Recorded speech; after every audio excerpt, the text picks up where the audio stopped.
stretches of New York's commuter rail line are closed this morning after a deadly train crash over the weekend. 4 people were killed.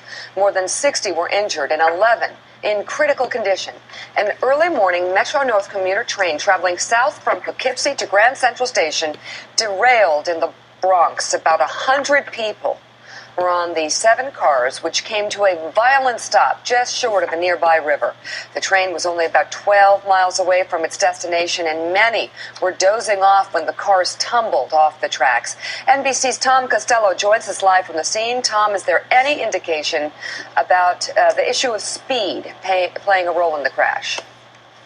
That's the big question this morning, Mika, because most of the passengers who were on said that this train was traveling at a very high clip, and the governor has said that he thinks speed was a factor, and the engineer has told several people he tried to apply the brakes, but they didn't work. That's the train behind me. You can make out that there are 4 cars there, and you can see on the right-hand side that big car that's laying on its side there. So at the moment, the big question is, how fast were they going? You mentioned the injured. They mostly suffer from broken bones, lacerations, head contusions, that sort of thing. Now the NTSB is on the scene. They're trying to determine how exactly this happened.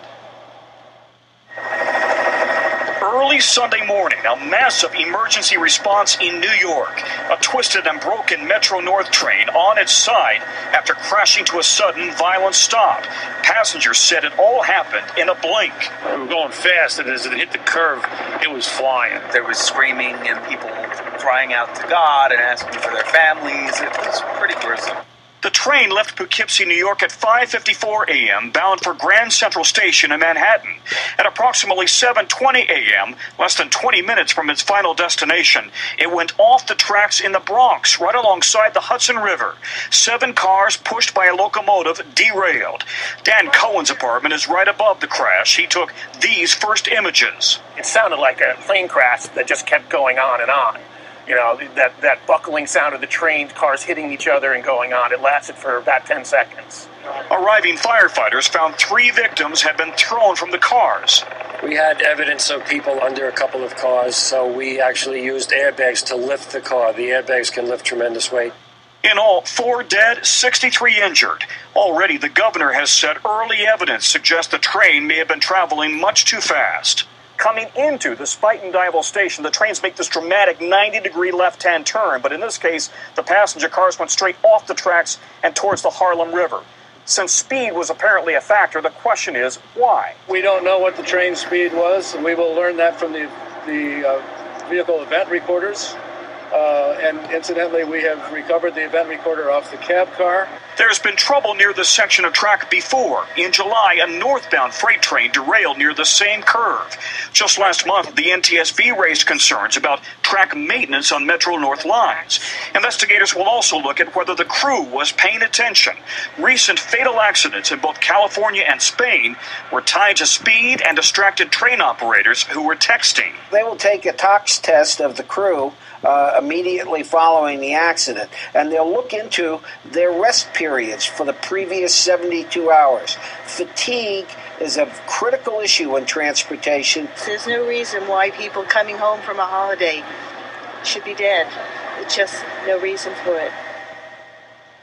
Yeah, the engineer has about 15 years of experience, and any engineer coming off of that turn has to make a dramatic slowdown, coming from 70 miles per hour down to about 30 to make the curve. And again, he's suggesting that when he hit the brakes, they didn't work. The NTSB will be evaluating the black boxes on board to see exactly how fast the train was traveling, whether anybody applied the brakes. That should give them a sense of what happened and what went wrong. By the way, it's going to be a very difficult week for commuters on the Hudson Line. They're being told at Yonkers to get out. They're taking shuttle buses down and picking up the train later. It's going to be a slow go. They're saying give yourselves an hour to 90 minutes if you're on the Hudson Line to get into work today. Guys, back to you. It's going to really mess up the commute in a big way. Tom Costello, thank you. We're looking at live pictures from the local chopper of the scene right now.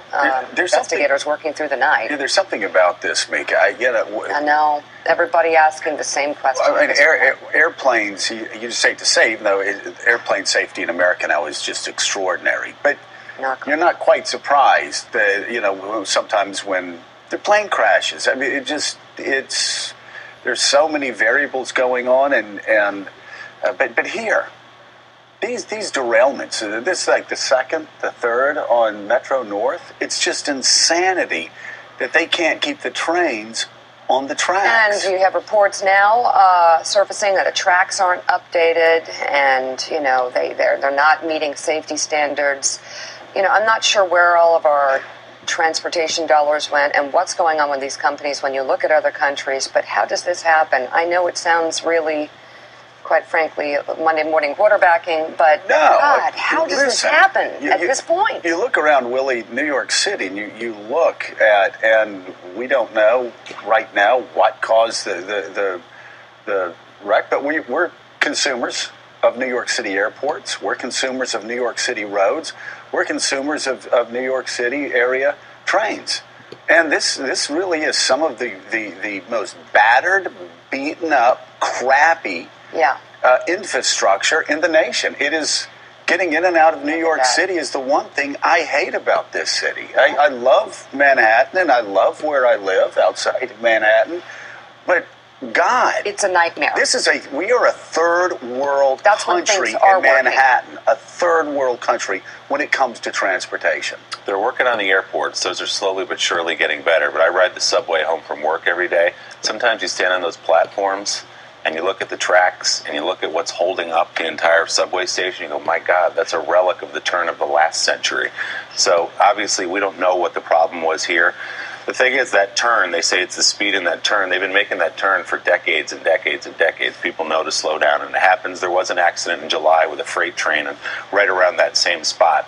But obviously, something went very wrong there yesterday. One of the 4 fatalities hits close to home here at NBC. Jim Lavelle has worked at the Today Show for 20 years in audio, leaves behind a wife and 3 children, and it's just a terrible, terrible situation for the families who lost people or those who were in critical condition this morning at this hour.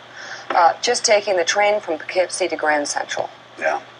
On Thanksgiving weekend. It is terrible. And I'll tell you something else that we've heard, too. Distracted conductors that are on their iPhones. I guess that happened in Spain, right? Were we saying? Right. Where they aren't paying attention. They're going too fast.